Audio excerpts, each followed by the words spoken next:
everybody for coming in again tonight. I'm tired of saying I didn't expect to be here tonight. I really didn't. But you know what? We're here and we're making the best of it. And if we have to be here Thursday, we'll be here Thursday. I'm kind of up in the air. I don't really think so, but it's possible. We might. And we're still going to be here reporting and giving the best information that we can. So, what we're hearing now, let's start with Iraq, because that's kind of where we used to start as a point of focus. The things that are going on in Iraq, what they did yesterday, for example, last night Iraq time, okay? Last night Iraq time, they were celebrating big time throughout Baghdad. They had major fireworks, they had more actors, they had singers and groups, and they were cranking it really loud. They were celebrating, okay? They were celebrating their liberty, they were celebrating their new rate, they've got lower denominations, they've got things moving. They're moving and shaking down there, and it's really, really good. So listen, is there anything else to come out of Iraq? Well, they might come with their rate and put it in the Gazette along with their budget tomorrow. They print the Gazette on Wednesdays and Saturdays, and maybe that's when it'll come out. I don't know, but I'll tell you one thing. This internationally known rate for Iraq does not need to go in the Gazette for it to come out. Doesn't need to go in the Gazette first. Let me put it that way, for it to come out.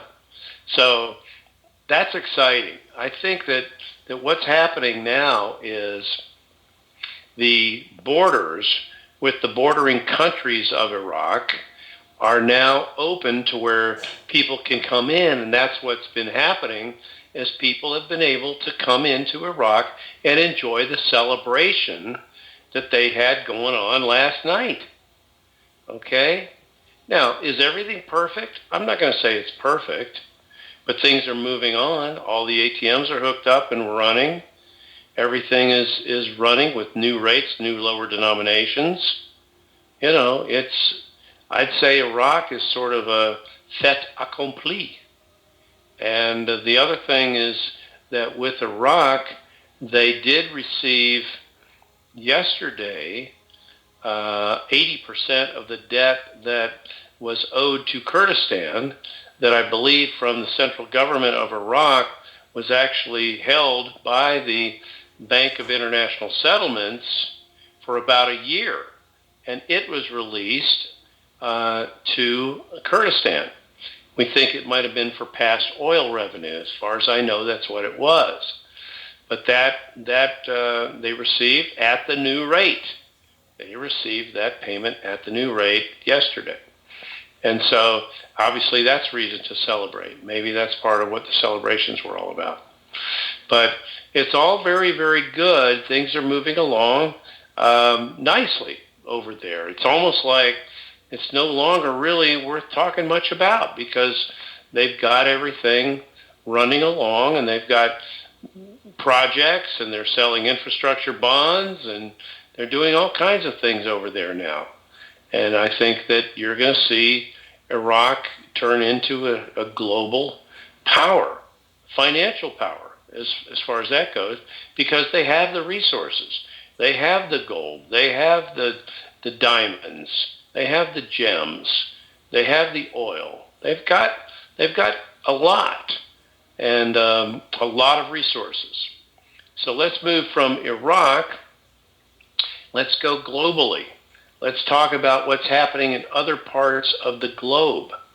I understand today that yesterday the SKRs started, and there were 210,000 SKRs around the world started to be paid out. 210,000 doesn't mean they're all paid yet, but they started paying them out yesterday. Let's go a little further to what happened over the weekend at the financial conference in Jackson Hole, Wyoming. Okay, we didn't get a whole lot of news, at least I didn't get a whole lot of news out of Jackson Hole. But I do know on the last day, which was Sunday, and I think the meeting broke up somewhere around lunchtime. It was supposed to be somewhere between 11 and 1 it was supposed to break up. And I believe Sunday, the announcement was made and certain documents were signed over there by Janet Yellen, head of the Fed, to essentially enable the USN to be utilized in the United States and the TRNs to be utilized around the world, internationally. And that occurred so that payments that could be made into that currency, our new dollar, our new USN. Okay, and that took place Sunday. And that was something that needed to happen and did. So that was very, very positive. Now, as far as additional things happening, we're understanding that the Tier 1, 2, and 3 groups are in the process of being paid. I don't have any proof of that yet, but I'm only hearing that things are moving in that direction. Otherwise, we're always hearing every day about fines and penalties going out and about prosperity packages getting ready to go out and about this group and that group. I can tell you that so far, I don't know that those have been paid yet, but I think they're all ready and to be paid out. But my own personal opinion is that those payments to those groups and to those structured, let's call it fines and penalties and prosperity packages, stuff like that, I think that stuff's going to happen when we get notified as Tier 4, as our Tier 4. Okay, now, with 800 numbers, and we get started setting appointments and can go. Now, what else is happening relative to us? This is pretty significant. My understanding is that there's large amounts of funds that HSBC has ready to transfer into accounts that will be used for Tier 4 redemptions. This would be through the activity that we will do at the various redemption centers throughout North America. Okay? Not only will we have some immediate liquidity on a debit card and obviously some cash, but we'll also have the ability to set up a certain amount of funds for humanitarian projects that we would like to have access to in the first 90 days. And you'll let them know how much money you believe you'll need in the first 90 days. These large amounts of funds are already in HSBC's master account and are about to be transferred into what I'm calling sub-accounts to use for the redemption centers for us at the time of our exchange. Okay? So that is processing and proceeding forward. That's a very positive thing because it was specifically geared toward the Tier 4s. That's us. So there's money that's been in place and moving, and now it's just about ready to be positioned for us for our exchange. Redemption centers, as far as we know, are still completely locked down. There was some issues with a number of them in Texas and Louisiana not being able to report back in, and they still need to report in, but I'm not sure whether or not they will wait for those to completely come online.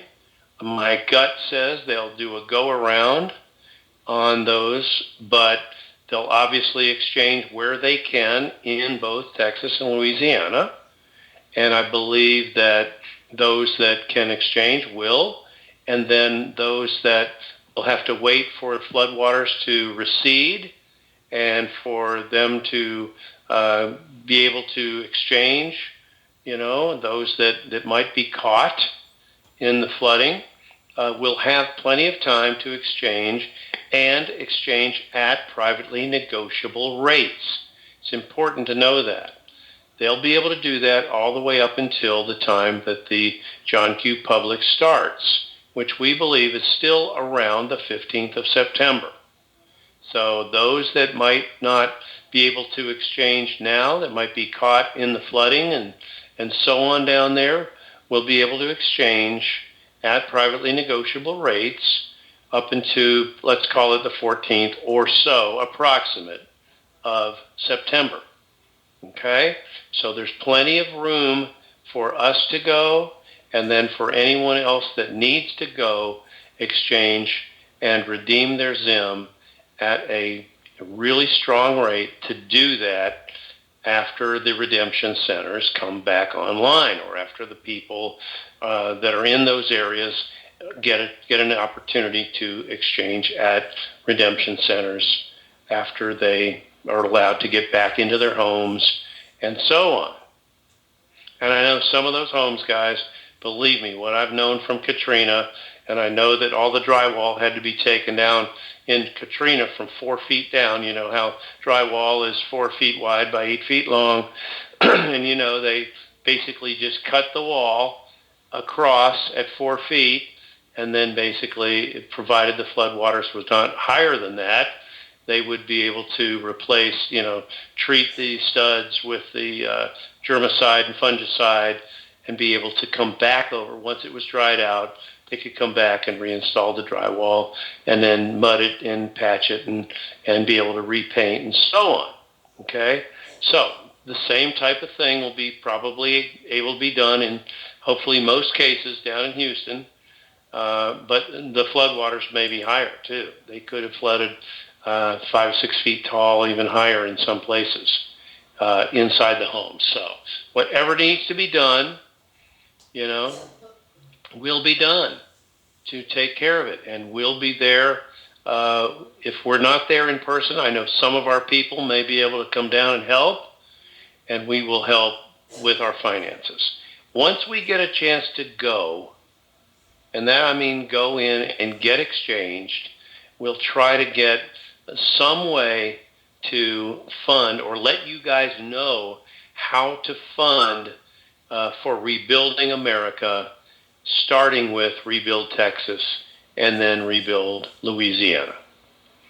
And hopefully that's all. We're the only 2 states we're going to have to worry about initially as far as the flood efforts and rebuilding down there.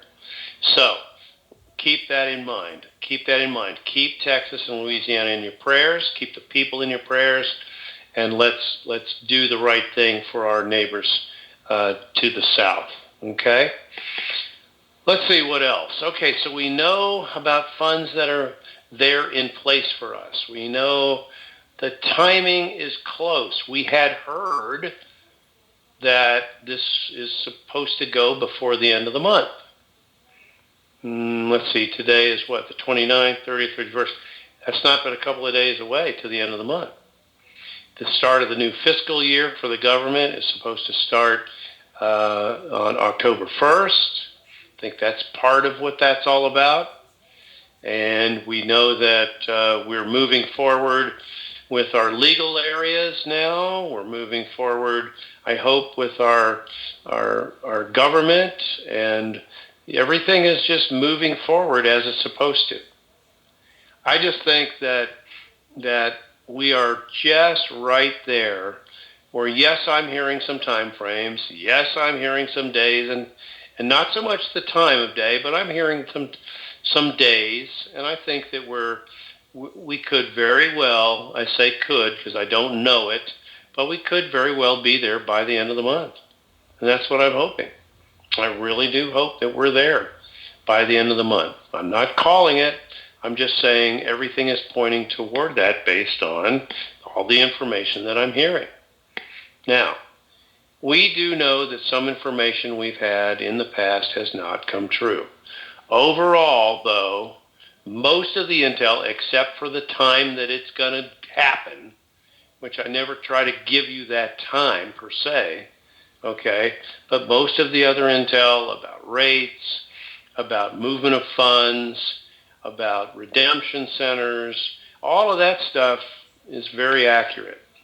I get that. I pass on what I can to you guys, and I feel very, very comfortable with the quality of that information. The only real question that, of course, everybody wants is when and at what rates. The rates are great. Don't worry about the rates. The screen rates themselves will be fantastic. And then you have the ability to privately negotiate rates on the ZIM, the dinar, and the dong. And the rial, for that matter, the Iranian rial. But, it's just going to be depending on you and your projects. I know that some people are exchanging. I know that they've had specific exchanges done throughout the world in the last 2 days in the, tens of thousands of exchanges. And I know that they've caught a few people in that, a certain percentage, that have not been good people, let's say. And that's been part of the ongoing effort to keep the so-called bad people out of this process. I know that's been happening. I have a good feel on what those numbers have been. But I would say, guys, we are looking very good. That effort has been accomplished. That we're moving on now, and I think that we are looking forward to being notified. I am looking forward to receiving the toll-free numbers and putting those out for you on the bigcall.net website and a couple other places online after I get those. And hopefully this happens before our next call. We'll see. But if that does happen, we'll probably do that, and then we won't have an official call on Thursday, I don't think. But we'll probably do a little recorded celebration call with our team and put that out for you guys that might want to tune in and listen to that. Pick that up as a recorded call or as a link on our website. Then we're going to take time off, at least a month, while we're retooling and putting together our new websites and putting our new podcast program together, getting all that going for our post-RV programming, which will be primarily about the projects including Rebuild America, including the Veterans Retreat Network, the Pastoral Retreat Network, and ministry that we plan to do, and so on. My plans were to take some of these larger projects and offer those to you as something that you can participate in, so we can do it as a team. We'll do some of these things as a team. And that's really where the fun is for me. It's always been about teams. Team sports, team building. I've always enjoyed the camaraderie and the collaborative effort that comes together with teams. So I'm hoping that's how we're able to do it. And I'll put together all that with the help of Sue and Bob and Kent and Pastor Stephen. We'll have something to offer you guys, I think, that you'll look forward to. I'm excited. I'm excited about it. I'm still excited. I'm looking forward to this timing.